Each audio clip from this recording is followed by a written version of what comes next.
What specific challenges does the proposed FP4 quantization method aim to address in the training of large language models? The proposed FP4 quantization method aims to address significant challenges associated with the limited dynamic range and accuracy degradation that arise when quantizing large language models, LLMs, to ultra-low precision formats. Specifically, it tackles the substantial quantization errors during model training, particularly for weights and activations. For weights, the method introduces a differentiable gradient estimator, DGE, to improve gradient updates, mitigating the inaccuracies caused by the non-differentiable nature of quantization functions.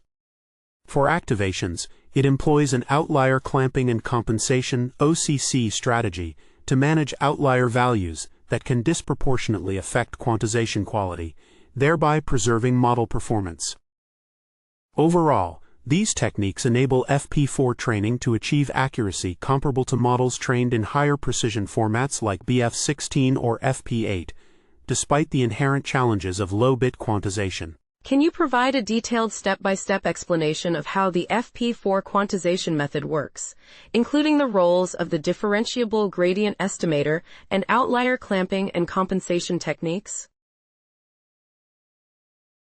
The FP4 quantization method involves several key steps to effectively train large language models while minimizing quantization errors. First, both the weight tensors and activation tensors are quantized to the FP4 format, which uses a limited representation of 16 distinct values. To address the inherent non-differentiability of quantization functions, the differentiable gradient estimator, DGE, is employed. This method approximates the quantization function with a differentiable function, allowing for more accurate gradient calculations during backpropagation by incorporating a correction term that mitigates estimation errors.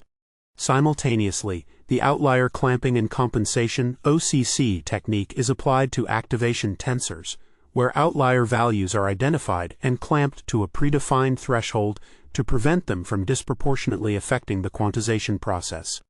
This clamping is followed by a compensation step using a sparse outlier matrix to preserve accuracy, ensuring that the quantization maintains model performance. Together, these techniques enable the FP4 quantization method to achieve training accuracy comparable to models trained with higher precision formats like BF16 or FP8, while also facilitating efficient computation on next-generation hardware. Could you walk through a simple example illustrating the inner workings of the differentiable gradient estimator, demonstrating how it corrects gradients during backpropagation?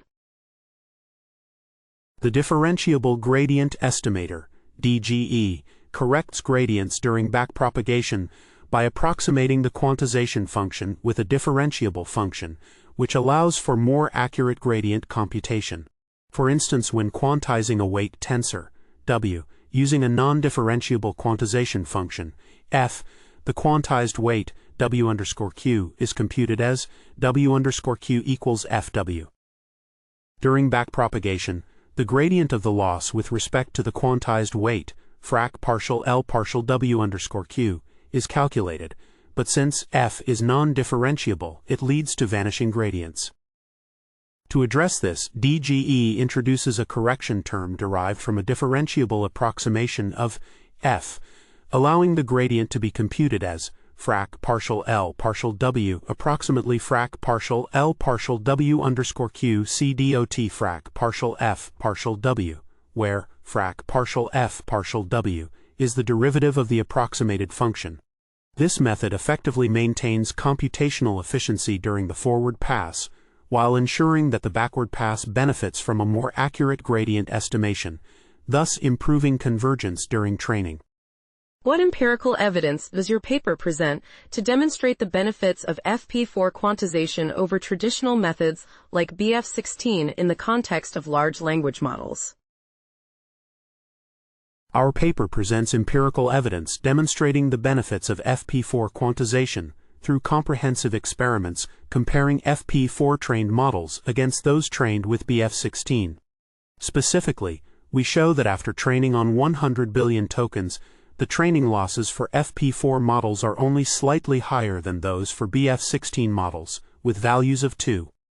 55 FP4 versus 2.49 BF16 for the 1.3B model. 2. 17 FP4 versus 2.07 BF16 for the 7B model, and 1. 97 FP4 versus 1.88 BF16 for the 13B model. Furthermore, in zero-shot evaluations across various downstream tasks, FP4 trained models exhibit competitive performance, with average accuracy comparable to or slightly exceeding that of BF16 trained models.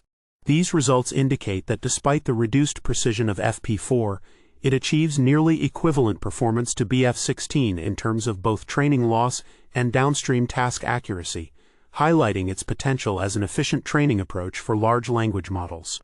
Additionally, our ablation studies confirm that the integration of techniques like the differentiable gradient estimator and outlier clamping and compensation significantly mitigates quantization errors, further supporting the effectiveness of FP4 quantization.